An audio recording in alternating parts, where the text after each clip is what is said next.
Well, hello. I'm excited to be here with Joe today, and we're just sitting down. We're going to be talking about one of the traits of a mature disciple, that of being a surrendered servant. And let's jump right in. Joe, what does it mean to you to be a surrendered servant? Well, it's a great question. It's one in anticipation for this conversation. It's one I've been spending quite a bit of time thinking about. But as I've been reflecting, I've also been realizing the amount that the Lord has been revealing that to our family and what it means. Beyond whatever we're learning, we're experiencing it at the same time. As we were talking about surrendered servant originally as a team, we chose Matthew 16 and discussing the taking up of your cross. And in Matthew 16, Jesus is encouraging his disciples, saying, "If anyone would come after me, let him deny himself and take up his cross and follow me. For whoever would save his life will lose it, but whoever loses his life for my sake will find it." And the more I've been not only reflecting over that passage, but also experiencing that passage, the depth of it keeps going further and Mm. further. Uh, what a surrendered servant to me means as I span through Scripture is a complete surrendering of our own selves, whatever image, whatever person, whatever um, personality or that we attribute to ourselves, we are regularly and repeatedly being called to release it, Mm. so that the personality, the reflection, the life that we're living is one that is only representative of the Lord and Jesus Christ. And so, as I see that, I see I it's a very challenging thing to Yeah. be called into. But I think the gift of it, uh, as we see throughout Scripture, is the fruit that is bore out of it is that which ends up giving glory to the Lord. Yeah. That's really good, Joe. And I appreciate that. One of the words that stuck out to me when you read that verse specifically was the word deny and deny yourself. And it's like, phew, Hmm. what is, can you speak to that just a little bit? Like easy, hard, like, um, Everything. More often not in my own experience, it is really challenging, hmm, and it comes out of the gift. Actually, it was just actually this last week.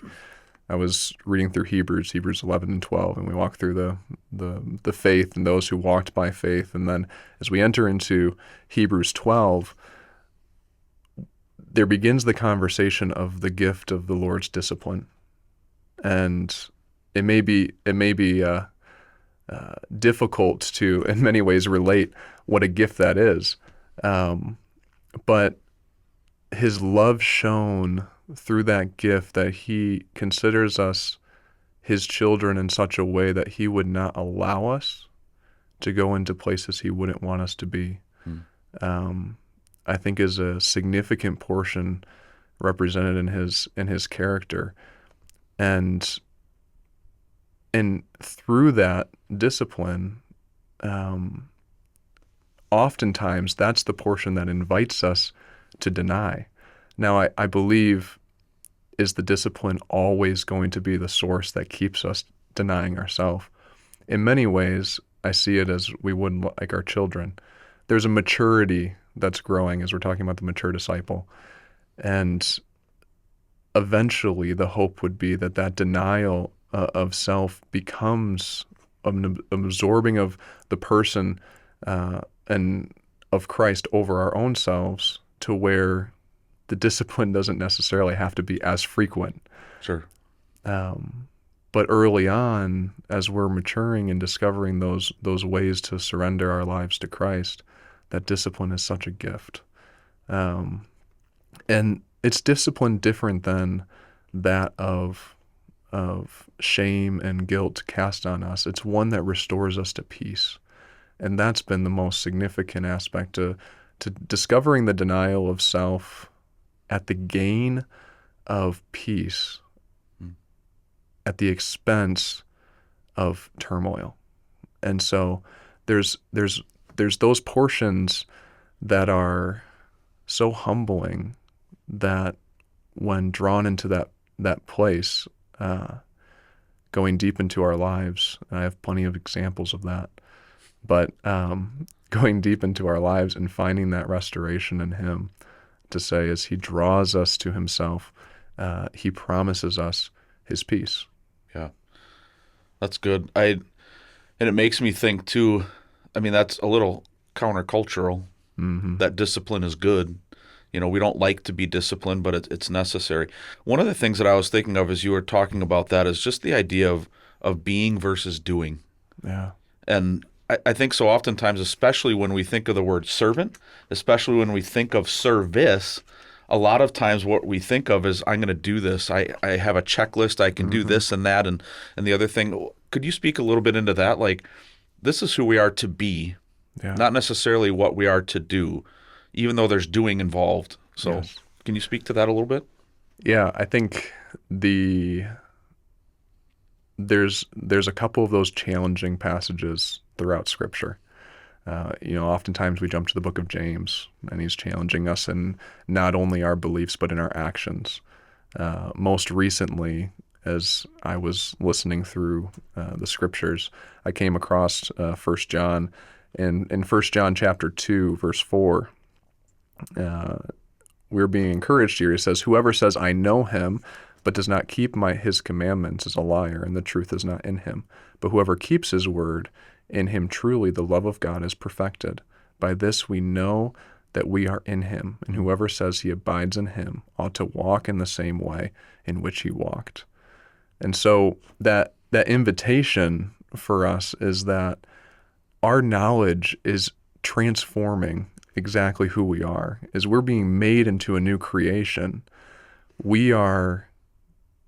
that creation is one that reflects the image of who God is, not in our own doing. And that's the beauty of all of this, is the glory has to go back to the Father, because what we can obtain in our own selves is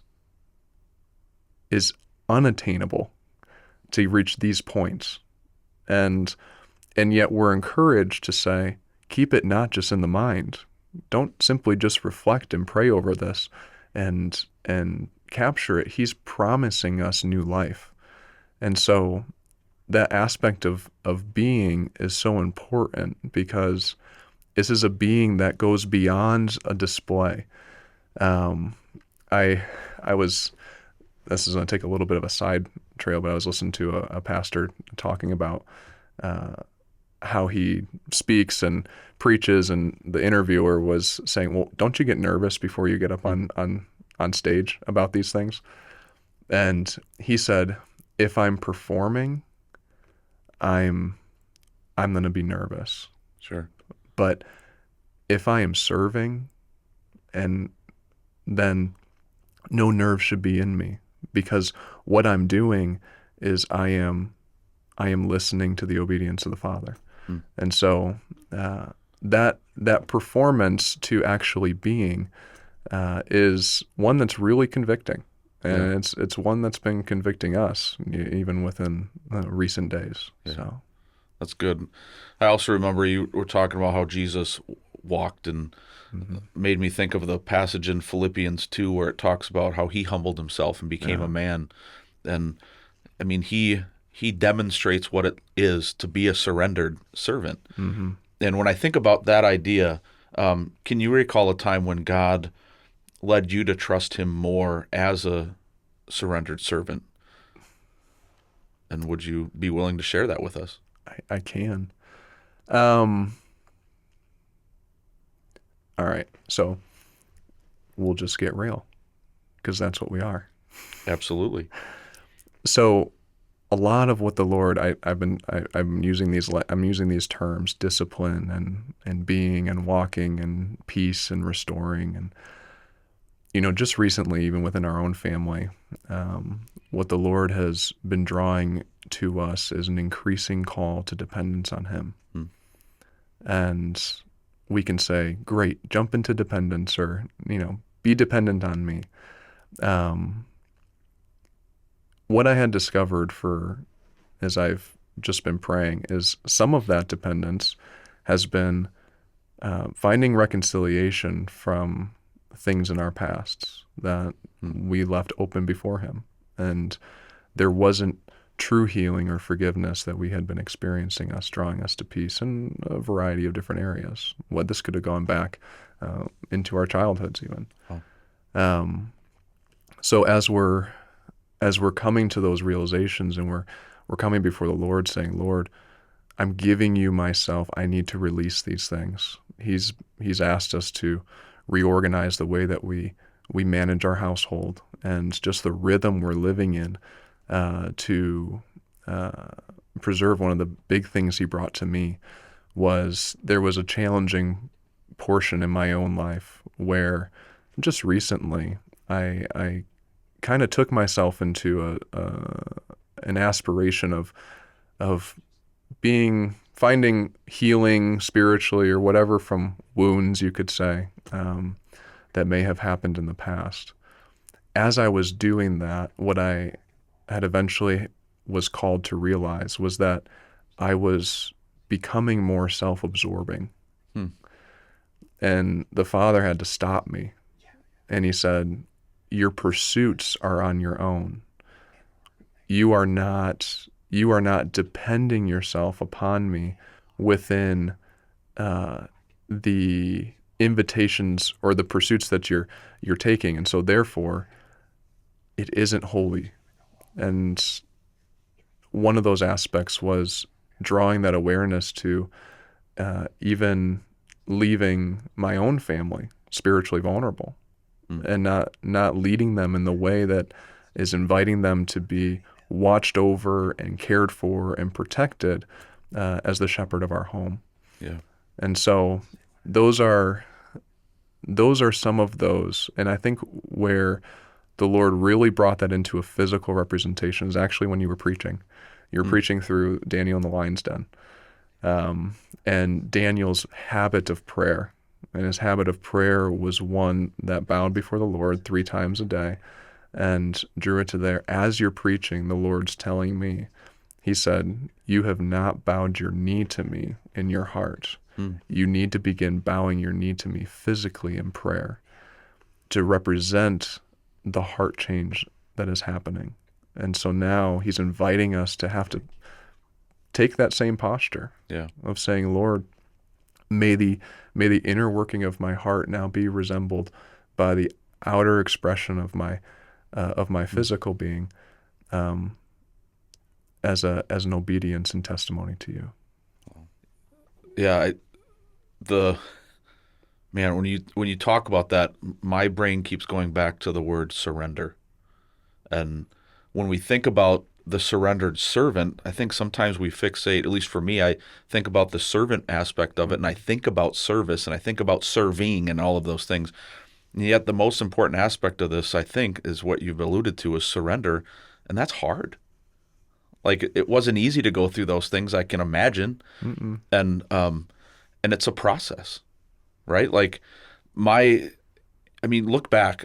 Can you speak a little bit to just, and you kind of already have, but how have your surrendering, if you want to use that term, been deeper over the past year than it has been like 5, 8, 6, 7 years ago? Yeah, it's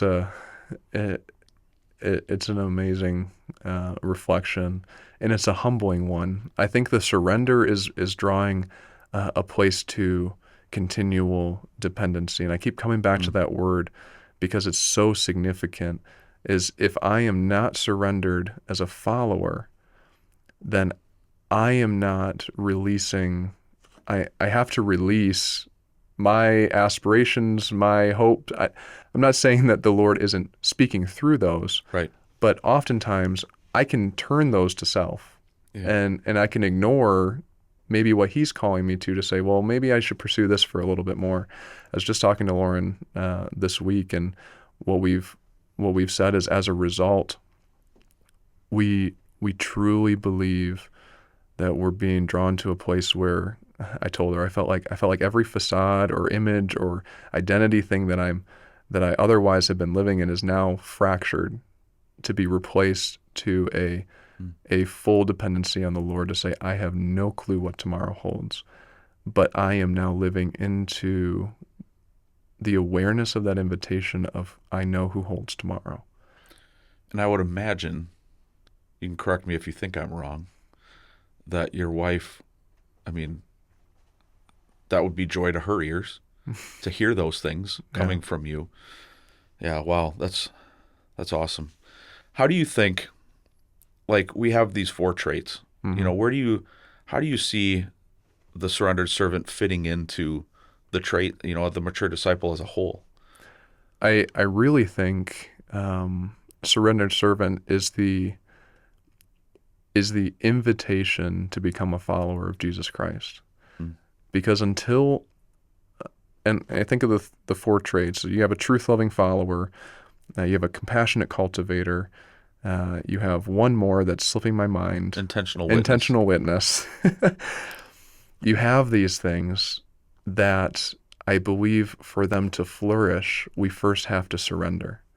We have to, as we were talking in Matthew, we have to pick up our cross, deny ourselves, and say, Lord, I believe in you at the cost of myself. Mm. I believe in you at the cost of who I am as a person, to embrace your call in my life.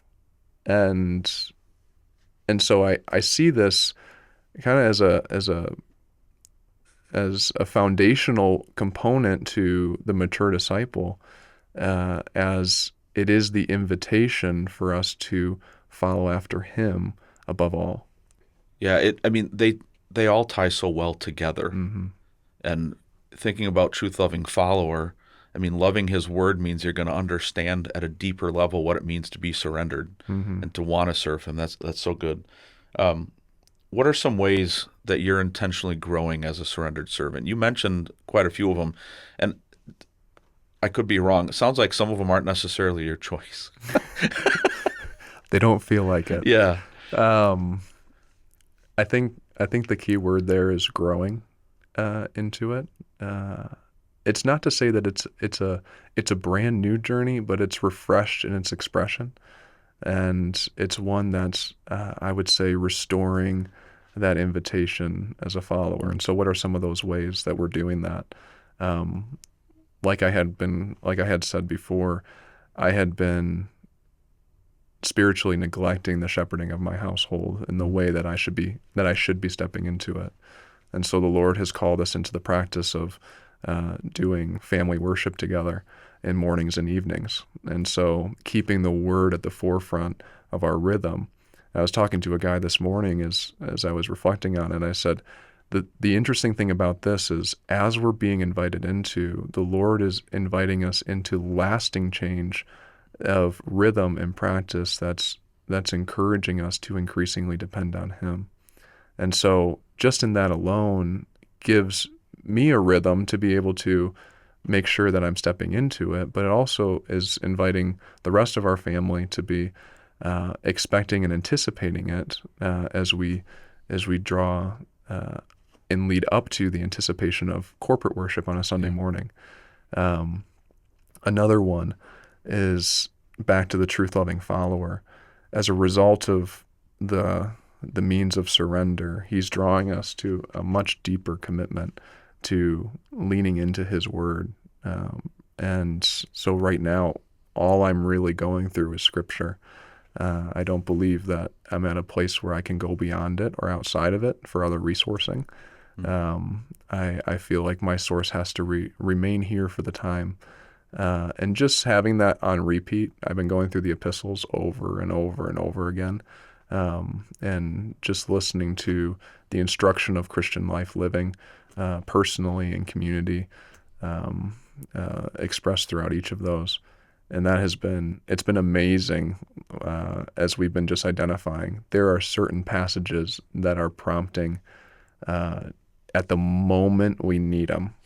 Like last Sunday, I'm stepping into service, and my mind just wasn't in it going into it. And I'm listening to scripture before I'm coming in here, as we've been invited to consecrate ourselves, as we step into leading and serving those ways. And the Lord draws a passage immediately that speaks to everything that was going into my mind. And I was like, oh, okay. I guess that's the answer. There you go. I was feeling a little weak, and I was, he gave me in that Hebrews 12 passage, he said, take heart, stand up off of those weak knees, Yeah. and consider it joy of Yeah. what I'm doing in your life. Yeah. So those are a few of those. And I'm also finding is sharing the journey with others.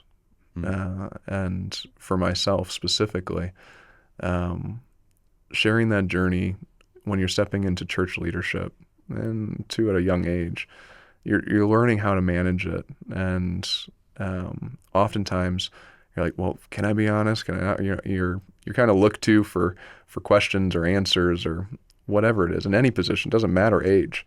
And it's one of those. It's part of that calling. Yeah. That ends up coming. And so as that surrender and security is found in the Lord, the comfortability journeying it with other believers is a great joy as well. And I'm finding that in the gift of the church as the Lord's given it to us. Yeah. That's good.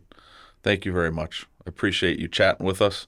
Appreciate you guys. And we look forward to talking more about it another time. Yeah.